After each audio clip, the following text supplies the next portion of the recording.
So hello everyone, and I'm Junxue, and today I'm very pleased to present our latest research paper. So the title is Flash Towards High-Performance Hardware Acceleration Architecture for Closed-Silo Feather Learning. So it's a joint work between iSINGLab and Clustar. So in this presentation, I'm talking about closed-silo feather learning, where I think many of the guys here may not be familiar with. Even though some of you may hear of the feather learning, I think it should be the closed device feather learning proposed by Google. And I think it's quite different from the closed-silo feather learning, which will be covered in my presentation. Okay, so hope this talk could help everyone to know more about the closed-silo feather learning. Okay, now let's start. So our first question is, why do we need the so-called closed-silo feather learning, right? So currently, we observe that the high-quality data, they are usually distributed into many different companies and institutions. And it's ideal if we can put those data together, right, for machine learning training so that we can obtain a very high-quality model. However, with the emerging like the lawsuits and the regulations, such as the GDPR, very famous in Europe, right? And the data, they are restricted from like close their domain, and we cannot collect the data into one central place for machine learning training, right? So data from these companies and the institutions, they just become like islands, and those islands are isolated from each other. And we also call them like data silos, okay? So closed-silo feather learning is actually a solution to enable model training over these data silos, okay? So how it works? I think the key idea of closed-silo feather learning follows the key following steps. First, each participant, they will train a model locally on their data silos. Second, instead of sharing their origin data, instead of like sending their original data out, they will just, all participants just share and aggregate the intermediate results, such as the model weights. Therefore, the original data do not cross the domain, but we can still build a model with these intermediate data. And third is very important one. So to avoid gradient attack, which actually captures those intermediate results and infer the original data, so the intermediate data are further protected using cryptographic technologies. So please note here, the closed-silo feather learning actually is very different from the closed device feather learning proposed by Google, right? Since the participants, they are mainly like companies and institutions, they are not like mobile device. So they require cryptographic technologies to ensure enhanced data security instead of just adding some noise to the data. So we mainly categorize the closed-silo feather learning into two types. The first one is horizontal feather learning, and each participant, they share the same feature space but different samples. So the model aggregation is just similar as like traditional distributed machine learning with encrypted parameters. So the horizontal feather learning is mainly used for data cooperation between companies from the same industry, such as like two hospitals, and they hold the data with the same structure, but for different patients, right? And the second category is vertical feather learning, where different participants share the different features of the same sample. For example, different participants, they just hold different feature of the same person. And in vertical feather learning, the participants just follow a predefined protocol to exchange those intermediate results to obtain a global model, okay? So the vertical feather learning is mainly used for cooperation between companies from different industries, such as one hospital and with one laboratory, okay? So please note, there exists another difference between the closed-silo feather learning and the closed-device feather learning. The closed-silo feather learning, as we mentioned, they will use both the horizontal and the vertical ones, while the closed-device feather learning proposed by Google, they are usually mainly the horizontal feather learning case, okay?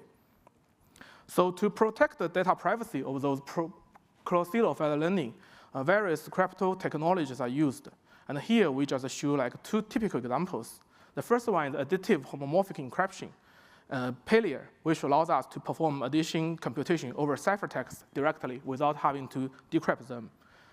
For example, if we have like two clear texts, A and B, and if the A add B equals C, so with PALIA, if the encryption function is E, then we will have EA add EB equals EC. So additive homomorphic encryption is very useful, right? And it's usually used in both the horizontal and the vertical feather learning to aggregate those encrypted intermediate data. The other example is RSA blind signature-based private set intersection, a very long name. So we should mainly use it for entity alignment in the vertical feather learning. For example, for one person, before the data training, we want to align his features maybe from 2 data silos, that the person can be better profiled, right? So you can assume the private set intersection is like perform a secure table join between like 2 data silos. So there are various operations used in those cryptographic systems, and here we will call them call those operations as cryptographic operations.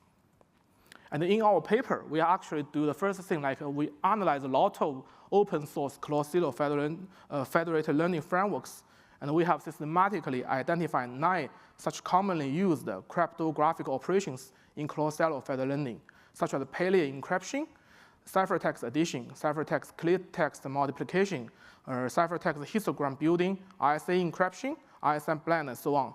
So why these 9 common operations can preserve the privacy? They also bring a large performance degradation. So in our last talk, I think Professor Zhang, they also points out it's a similar thing for the fully homomorphic encryption, right? It will cause the dramatically performance degradation. So here we have the similar problem. So the root cause is those operations, they all involve very complex computations with a very high computation complexity.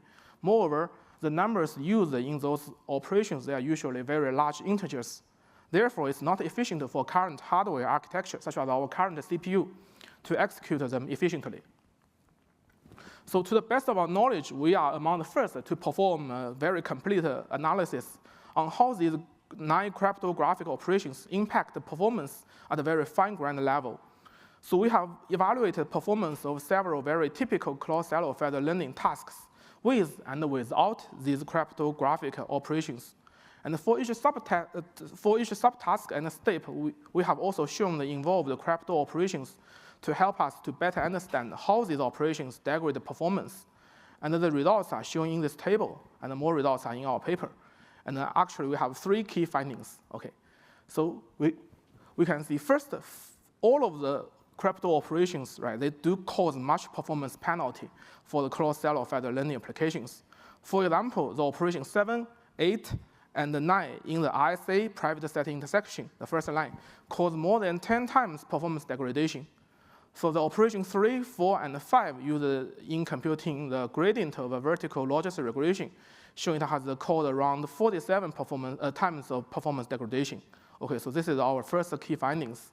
The second one is different applications. They actually may use different cryptographic operations. So the third findings is even within one application, different crypto operations, they are used at different time. Okay, so since these cryptographic operations cause such a large performance penalty, so it is very important for us to accelerate them, right? Then we can, in order to accelerate the overall performance of the closed-silo federated learning applications. So to achieve this, we just follow the convention of our system community, right? To use the hardware to offload them, right? So how do we do this? Okay, so our first attempt is to leverage a GPU. However, actually we failed to make it to achieve some like ideal performance, since we find the GPU is usually designed for data parallelism for small numbers. But these crypto operations, they all require like pipeline parallelism with very large integer numbers. And therefore, only a small amount of integers, they can be stored in the shared memory of a stream multiprocessor. As a result, the pipeline execution is frequently paused because the data needs to be exchanged between the shared memory and the external memory.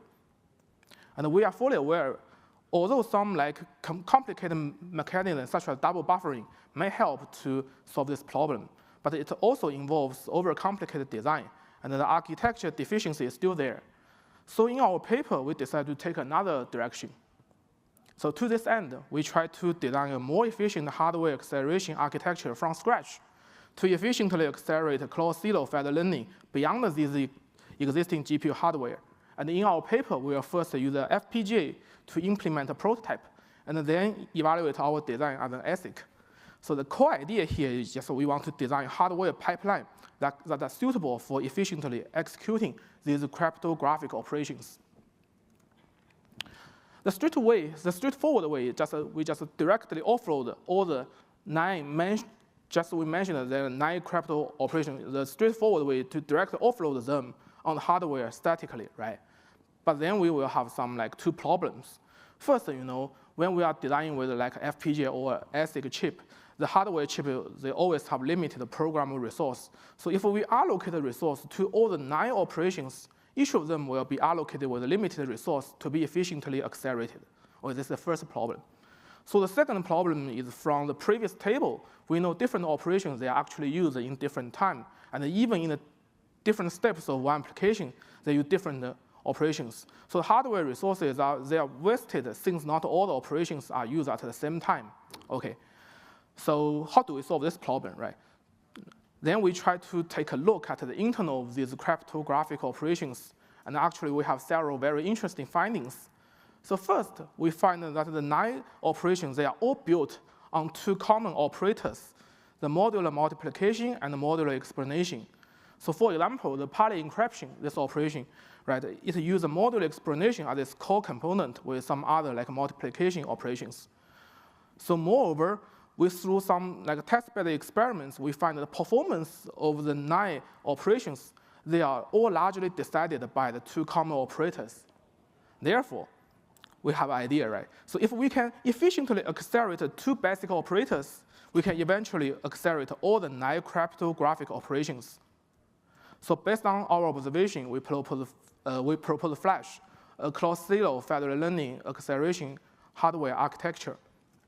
So the core idea of Flash is just as follows. First, in Flash, we'll use the majority of the hardware resource to build the 2 basic operators, the modular multiplication and explanation are the high-performance engines, and you can assume those are like standard Lego bricks, right? Second, Flash can dynamically compose the cryptographic operations with the basic operators using a dataflow scheduling method. Such dynamic composition is controlled by following the instructions sent from the software layer. And it's just like building different Lego masters, right? With only the basic standard Lego bricks, right? So this is a very core idea. So next, I will introduce the details of the modular explanation and the multiplication engine, dataflow scheduling model, and the Flash's host-side software stack one by one. So when designing the high-performance modular explanation and the multiplication engine, we first will use some algorithm-level optimization techniques to optimize the computation workflow to achieve 2 goals. So first, we just lower the time complexity of the computation. And the second, we just want to replace the modular calculation with multiplications, so which is more hardware-friendly. And more details you can refer to our paper. Then based on our optimized workflow, we can construct the efficient pipeline. As we can see from the figure, the 4 key steps of the modular explanation and the multiplication, they are fully pipelined. And moreover, when we are designing this pipeline, we will allocate enough on-chip memory in the pipeline to catch all the large integers used in the pipeline. And we have implemented 300 such engines in our Flash's FPGA prototype. Then, considering dataflow scheduling, we just made the following 2 contributions. First, we will let the engine work in 2 modes. They can switch between computing the modular explanation or the modular multiplication. So the idea is something like the modular explanation can be implemented by actually scheduling a data flow through a modular multiplication engine multiple times. Okay. And the second, we can use an on-chip controller to allocate different numbers of engines into different engine slots and determine which data paths should be actively connected with these engines based on the mathematical formula of the cryptographic operations. And please note, here the data paths and the engine slots, they are all logical concepts and do not reflect the physical wiring or implementations. So finally, we also provide a host-side software stack and a NumPy-like interface for users to integrate their software with our Flash. So now for the implementation part, we have implemented a full functional Flash prototype with Xilinx FPGA and integrate the FPGA version with the FATE, the most adopted open source closed-silo federated learning framework. And the modification to FATE has been merged to the FATE community and will be released soon. And our FPGA prototype actually has more than about 30,000 Verilog line code. So finally, we also use Synopsys standard toolkit for synthesis and performance evaluation to see how Flash performs as an ASIC. Now let's go into our evaluation. So in our evaluation, we first compare Flash's FPGA prototype with Intel CPU with multiple cores and the NVIDIA GPU with similar integer computation power. So first, let's consider the 9 cryptographic operations. So the results show that Flash can actually outperform CPU by up to 40 times and outperform GPU by up to 3.4 times respectively. Then actually the acceleration for those cryptographic operations, they will further contribute to the end-to-end performance of the closed-silo feather learning applications. So we have tried those traditional machine learning models such as vertical logistic regression, secure boosted tree, and so on. And we find Flash can outperform CPU by up to 6.8 times and outperform GPU by up to 2 times. And then we also try some deep learning models such as LSTM, ResNet, VGG, and so on. And we find Flash can outperform CPU by up to 5.4 times and GPU by up to 1.6 times respectively. So these experiments are done with the Flash's FPGA prototype. So finally, we also evaluate Flash as an ASIC to show how it could perform in the future.